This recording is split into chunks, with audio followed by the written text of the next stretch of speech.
Tuesday, it's video day. Welcome to Designer Drive. I'm Anna Perez. I Designer Drive, me.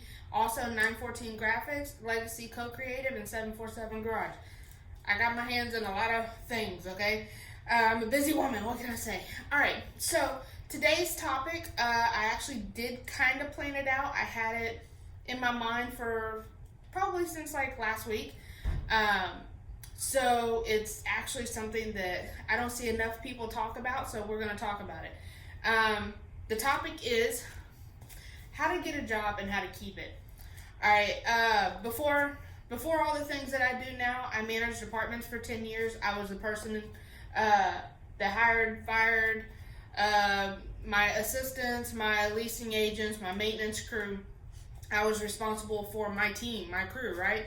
So I would say, let's see, I started that a manager in the apartment industry, I probably started about 2005. And so we're now in 2020, so you do the math. I got a little bit of experience in it, and I have some do's and don'ts that I really feel like y'all need to know if you don't already know it.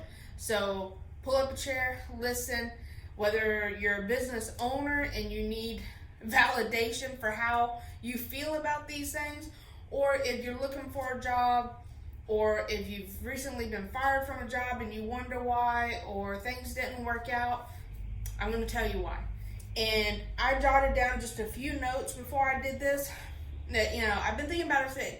It's a subject that I'm very, very deep and can go deep in depth with, but I'm going to try to minimize it as much as possible. I'm really sorry for making some really long videos. The past several videos have been 30 minutes or so, and I'm really trying not to take up too much of your time, but this should be a good one. So, like I said, if you're an employer, employee, whatever this is, I hope that you get something out of this and take something away from it, okay? So I'm going to start with how to get a job. If you're really stuck, which most people, if you don't know how to apply for a job yet, you need to come see me and I'm going to walk you through it, which I've done for people, so it's not that big of a deal. And sometimes you just really don't know, especially if you're young and you're just getting started out. But so to look for a job, obviously you're going to start on the main search engines, which is right now, I think the most popular one is Indeed.com, which is an amazing source. You may see something on Facebook, somebody may recommend that you go apply for a job. In our local community page, talk about, and there's at least every day, there's at least one person goes, hey, I'm looking for a job. That's one way to do it. If that's your only source of looking for a job, then you might want to rethink it. Is it a way to get it out there a little faster? Absolutely, but most of the time, from what I've seen on those posts, is people comment, what do you do? What are your skills? What would you like to do? Don't just throw out there that you need a job. And yes, there are instances, and this is for the people that comment, that sometimes people don't care what it is. They just need income. So don't be a dick and just like bash the person for trying to find a job, for putting their business out there. Help them. Don't, everybody has to start somewhere, and if their plate is open to go into whatever position is out there, don't bash them for it. Help the fella out, help the girl out, whatever. All right, so if you don't already know how to look for a job, that's a different video. So we're going to assume you found a job you want to apply for, and you're going to go in and talk to HR, the boss, I don't know, the receptionist, whatever, to either fill out an application or do an interview. So the first thing I'm going to ask you to do is be honest. I went through, when I was first learning how to hire employees, when I was looking for maintenance guys in the apartment industry, of course, everybody I interviewed, like, oh yeah, I know how to work on ACs. Yeah, I know how to do plumbing. Yeah, I know how to do this. A month later, I'm having to tell my boss why apartment 24 is flooded because the plumber didn't know, my maintenance guy didn't know to turn the main water valve off before changing out a faucet. I thought you knew what you were doing. It happens all the time, and I get it. You want to embellish, you want to make yourself look good so you get the job, but when it comes to hard skills, Don't lie about it. Be honest. You can always cover, kind of make up for saying, no, I don't know how to do this, but I would love to learn. Okay. I'd much rather hear that than, yeah, I know how to do it, and then a month later after I've been paying you to do nothing because you don't know what I need you to do, all that's going to do is piss me off. Okay? You wasted my time. You wasted my money. Don't do that. Be honest about your skills. Be honest about what your expectations are. Be honest about who you are. Be honest as much as you can professionally. Don't put yourself in a situation where you're going to look like an idiot a month down the road, okay? All right, next. This is a stickler for me, and I know it may be something to do with my age, the way I was raised, or whatever, but be on time. And be on time, and I'm gonna throw this out there, and maybe not everybody agrees with me, but this is something my father taught me when I was a kid, and it just kind of stuck with me, is on time means 15 minutes early. So if your day is supposed to start, if your shift starts at 8 o'clock in the morning, be there at 7:45. Don't come strolling in at 8 o'clock on the dot, because it makes you look like you don't got your shit together. Definitely don't be late. If you have a habit of being late, you need to get that in check, because that is one hardcore reason why you won't get ahead in life if you're late all the damn time. All right?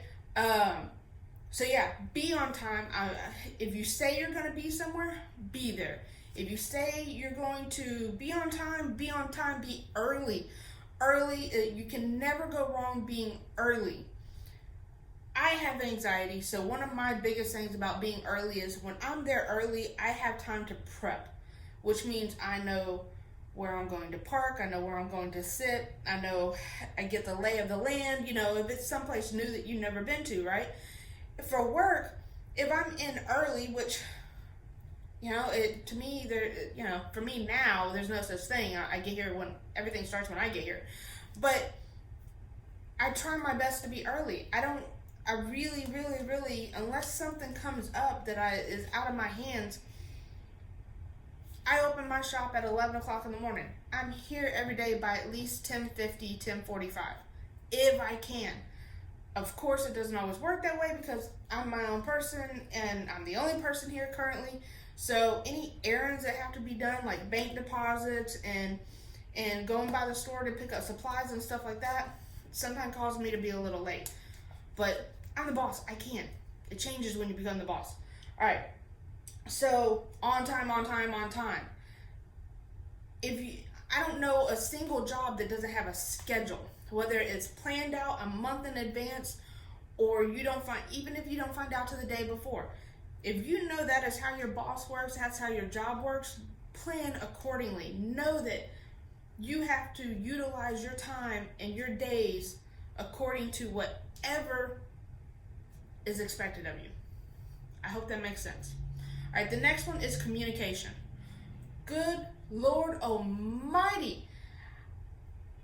Back when, I'm going to show my age, because back before smartphones and cell phones and social media and all that, when I had a job, I had to pick, if I was sick, or if something came up, I couldn't come in, or if I was going to be late, or anything, whatever I needed to communicate to my boss, I had to pick a phone up, a landline, call my boss, call my job, and tell them, hey, as soon as I was able to, and I was told from the get-go, if you do not show up, if you do not call, that's grounds for termination. And I guarantee you that's still the case in every job today. If you do not communicate with your job that you are going to be late, or you can't come in, or, your kid's sick, so you got to stay home with, as long as there's communication, I don't care if you wake your ass up at 5 o'clock in the morning, realize that your kid's phone up, you got to stay at home with your kid. Most of us are parents, we get it.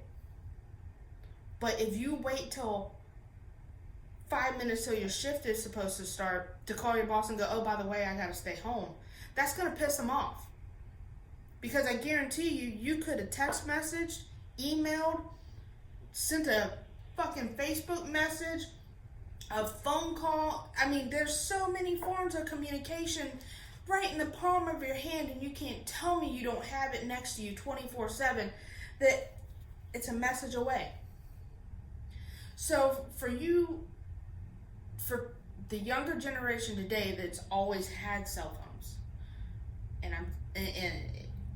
and y'all try to use the excuse of, I forgot to call, I forgot to message, or I didn't have time, or whatever. It's bullshit.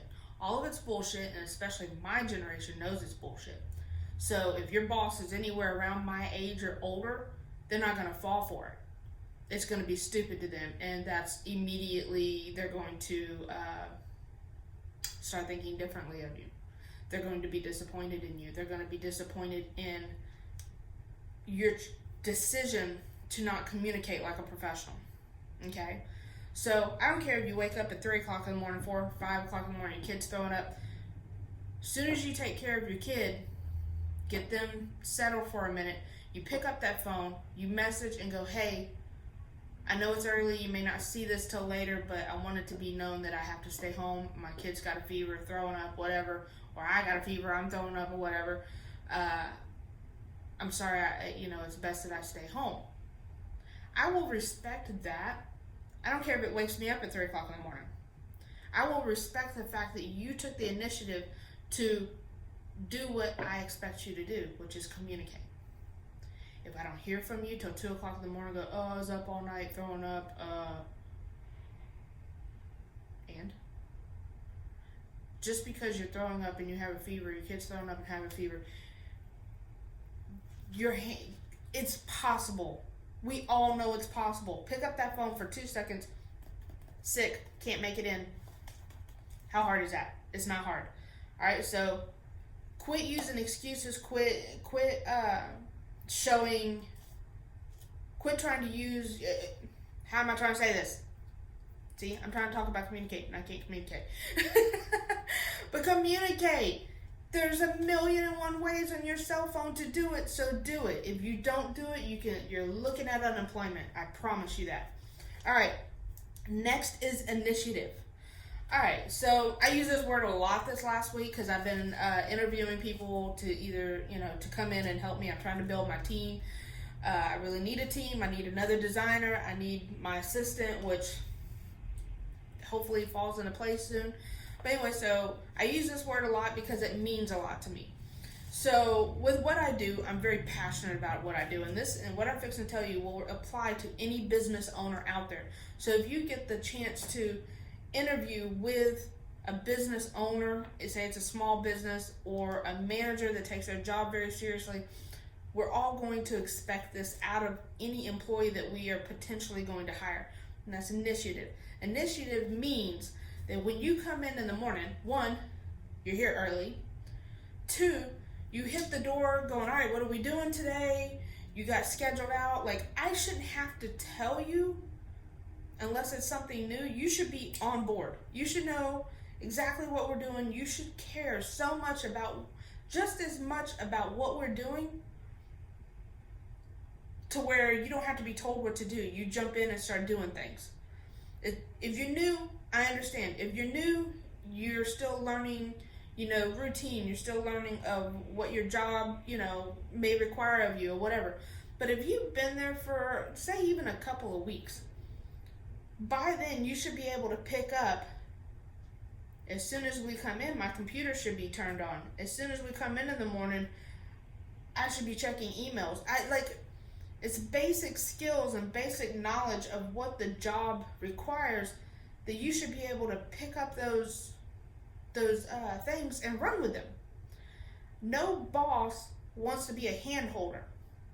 No boss hires you, unless they tell you specifically, no boss hires you in hopes of, I hope they want me to sit next to them all day and tell them exactly what to do every 5 minutes. No, we got shit to do. That's why we hired you, because we need a second set of hands to do the shit that we do, or do the shit that we don't have time to do. So if you find yourself sitting there scrolling through Facebook, if you find yourself sitting there staring at your phone, oh Lord, you better hope and pray that your bosses don't see you. Because let me tell you, if I have it's happened.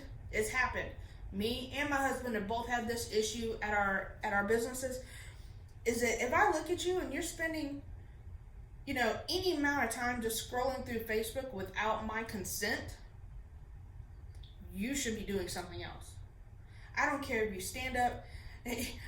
So when I used to work at my very first job was Sonic, and the thing I remember being taught by my boss there, if you can lean, you can clean. So basically, if you're not doing anything, there's always cleaning that needs to be done. Always. Pick up a damn broom. Go start wiping down countertops. Go clean the bathroom. Ask me if I need, go up. Like here in my building right now, I can't stand it. There's always trash outside. It drives me insane. So if there's ever nothing going on here, you go, hey, we're not doing anything right now. I'm going to pick up those water bottles I saw on the ground outside. Or do it as soon as you pull up to work because, hey, I take pride in where I work.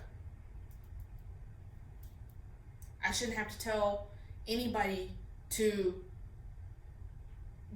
do the basic things that should be done.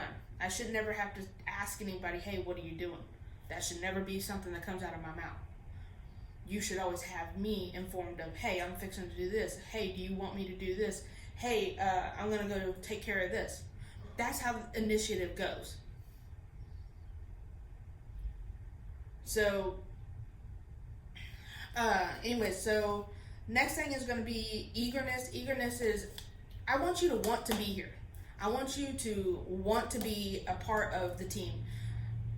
If I feel like you're like dragging yourself in every day and all you do is complain about, oh, I'm so tired. Oh, I can't wait till 5 o'clock comes around. Bye, Felicia. Get out. I need you to be just as excited to be here as I am. If you're not, I don't need you. I need people to keep me, we need to keep each other going, right? We need to be excited. I want you to be happy to be here. I want you to be happy to be a part of what we're doing. All right, the last thing is care, which kind of goes in with eagerness and initiative. There's a saying that we've become very accustomed to, me and my husband, is that nobody cares about your business like you do. And it's sad, but it's true. We would like to think that anybody that wants to work with us, that wants to work here or there or whatever, that wants money from us to do whatever we need them to do, they care about their job.